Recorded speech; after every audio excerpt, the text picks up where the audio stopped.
La palabra con nosotras, con nosotros.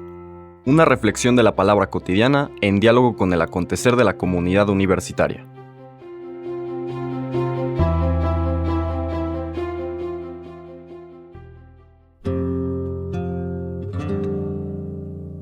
Hola, buenos días. Bienvenidas, bienvenidos a la palabra con nosotras, con nosotros. Hoy martes 14 de marzo continuamos nuestro recorrido de esta tercera semana de Cuaresma, donde la temática, decíamos, fundamental es la comunicación de Dios, quién la acoge, quién no la acoge, y cuáles son las consecuencias de estas dos actitudes, ¿no? Desde luego subrayando que la comunicación plena, definitiva de Dios es Jesús de Nazaret. Dejamos el Evangelio de Lucas que leímos el día de ayer en esa predicación de Jesús en la sinagoga de Nazaret y la diferencia entre quienes están contentos, maravillados por lo que dice el anuncio de que Él es el profetizado por Isaías, el que tenía que venir para liberar, sanar y perdonar, y quienes se cierran tanto desde su dureza de corazón para permitirle a Dios asombrarles, romper sus esquemas, como quienes sufren de este vicio de la envidia, ¿no? Hoy nos vamos al Evangelio de San Mateo, al capítulo 18, versículos del 21 al 35. En aquel tiempo Pedro se acercó a Jesús y le preguntó: «Si mi hermano me ofende, ¿cuántas veces tengo que perdonarlo? ¿Hasta 7 veces?» Jesús le contestó: «No solo hasta 7, sino hasta 70 veces 7. Entonces Jesús les dijo: «El reino de los cielos es semejante a un rey que quiso ajustar cuentas con sus servidores. El primero que le presentaron le debía muchos millones.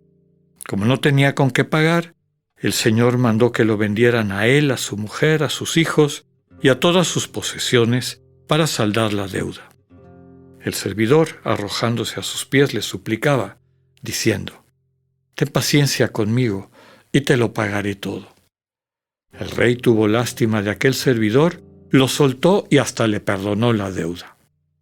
Pero apenas había salido aquel servidor, se encontró con uno de sus compañeros que le debía poco dinero. Entonces lo agarró por el cuello y casi lo estrangulaba mientras le decía: «Págame lo que me debes».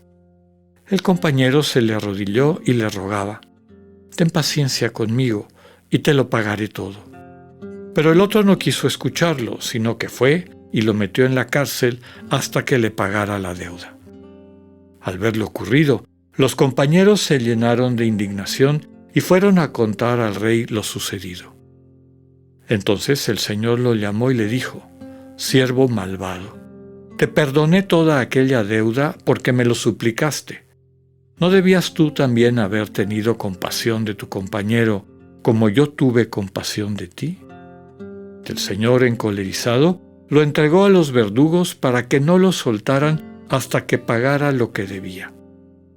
Pues lo mismo hará mi Padre Celestial con ustedes, si cada cual no perdona de corazón a su hermano. Palabra del Señor. El contexto de esta enseñanza, esta escena, es una serie de dichos del Señor alrededor del perdón. La escena, los versículos inmediatos anteriores a lo que acabamos de escuchar, es una invitación ya a reflexionar sobre lo que significa este perdón. Por don, es decir, donar mi capacidad, mi deseo hacia el hermano, para que nos podamos reconciliar, para que el vínculo que está roto entre nosotros, entre nosotras, se pueda restañar, se pueda sanar. Dice ese texto previo al que acabamos de escuchar, inmediatamente anterior: si tu hermano te ofende, ve a tratar de reconciliarte con él, a poner las cosas con palabras, a tratar de intercambiar de una manera comunicativa, a lo mejor los puntos de vista distintos, saber en dónde hubo la ruptura, en dónde se creó esta sensación de de haber sido ofendido, agraviado por la otra persona, y ver si hay una forma de sanarlo, de remediarlo. Dice ese mismo texto que si no se puede hacer entre ellos, que la persona que está buscando la reconciliación invite a un tercero, ¿no? Vaya con otra persona a volver a tener este tipo de conversación, a ver si con esa tercera persona que facilite el diálogo entre los dos que están con esta ruptura, si esta persona que facilita el diálogo finalmente permite que se reconcilie.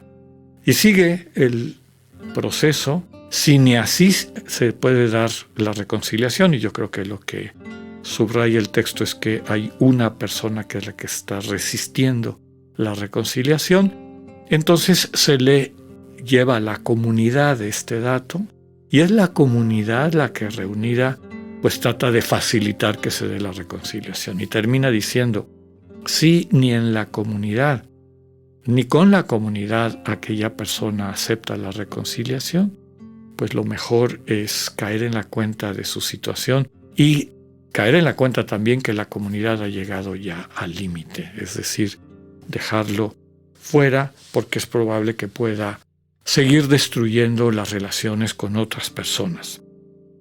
La lectura del día de hoy, que es la que sigue a lo que acabamos de decir, continúa la enseñanza del perdón, es decir, a través del don de mi voluntad, a través de entregarme gratuitamente como don, trato de reconciliarme con la persona. Después de lo que les acabo de decir, que el Señor comparte con sus discípulos, Pedro, como para pararse el cuello un poco, dice, si mi hermano me ofende, ¿cuántas veces tengo que perdonarlo? ¿Hasta 7 veces? Ya saben ustedes que el 7 es número perfecto. De hecho, es un ofrecimiento generoso de Pedro, porque el rabinismo de la época decía que hasta 4 veces había que perdonar a los hermanos, ¿no? Que si los ofendían. Entonces Pedro va un poquito más. Pero el Señor va todavía más a fondo y le dice no 7, sino 70 veces 7, que es una expresión idiomática que significa siempre, siempre hay que perdonar. Y les pone esta parábola que ya escuchamos, ¿no? Del servidor que tenía una deuda impagable, eran 10,000 talentos, 10,000 costales de plata. O sea, nadie lo podía pagar. Era una deuda impagable. Y ante lo impagable de la deuda, y no hay que asombrarnos de esto de que venden a la persona, a su mujer, a sus hijos, era una práctica común en esa época, donde existía la esclavitud, y se consideraba que la propia persona era un bien, ¿no? Entonces la gente se podía vender por dinero, por ejemplo en una deuda, quedar como esclavo de alguien y utilizar ese dinero para pagar la deuda o lo que fuera. Entonces, en un juicio contra alguien por una deuda, pues su propia vida, su libertad, y en este caso la de la familia, se consideraba como un bien. Se podía vender para restañar. Desde luego que la enseñanza del Evangelio no va por ahí. La enseñanza es la comparación entre este señor que es increíblemente generoso porque le deben una fortuna impagable y perdona a esta persona. Pero esta persona, en vez de alegrarse por eso y de vivir desde esa situación o perspectiva, empieza a oprimir a alguien que le debe prácticamente nada, ni la milésima parte de lo que debía él antes, ¿no? Aquí hay algo importante que es fundamental no perder de vista. Nosotros estamos en esa situación siempre. Siempre estamos en la situación del perdón de una deuda impagable. Es decir, Dios que se nos entrega a través de todo lo que nos rodea en nuestra vida, la creación, etc., constantemente tiene esta actitud y acción de generosidad. Pero si no me doy cuenta, si no soy consciente, pues hago lo que el otro. Constantemente estoy maltratando a mi prójimo, exigiéndole cuentas, exigiéndole que me dé satisfacciones, satisfaga lo que yo creo que es una deuda que tiene contra mí, que comparado con lo que yo le debo a Dios es ridículo. Aquí la invitación sobre todo es a que nos hagamos conscientes de vivir así, de vivir constantemente agraciados por la manera como Dios se nos regala, nos perdona todo lo da gratuitamente, para que así a su vez podamos interactuar de manera gratuita con los demás.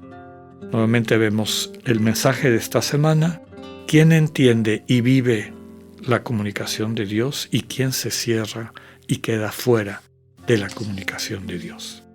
Que tengan un buen día, Dios con ustedes.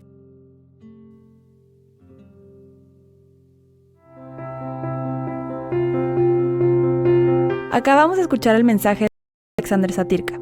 Escúchalo de lunes a viernes a las 8:45 de la mañana por radioiberoleon.com, a través de nuestra app gratuita para iOS y Android o por Spotify. Esta es una producción de Radio Ibero León en colaboración con el ITESO, Universidad Jesuita de Guadalajara.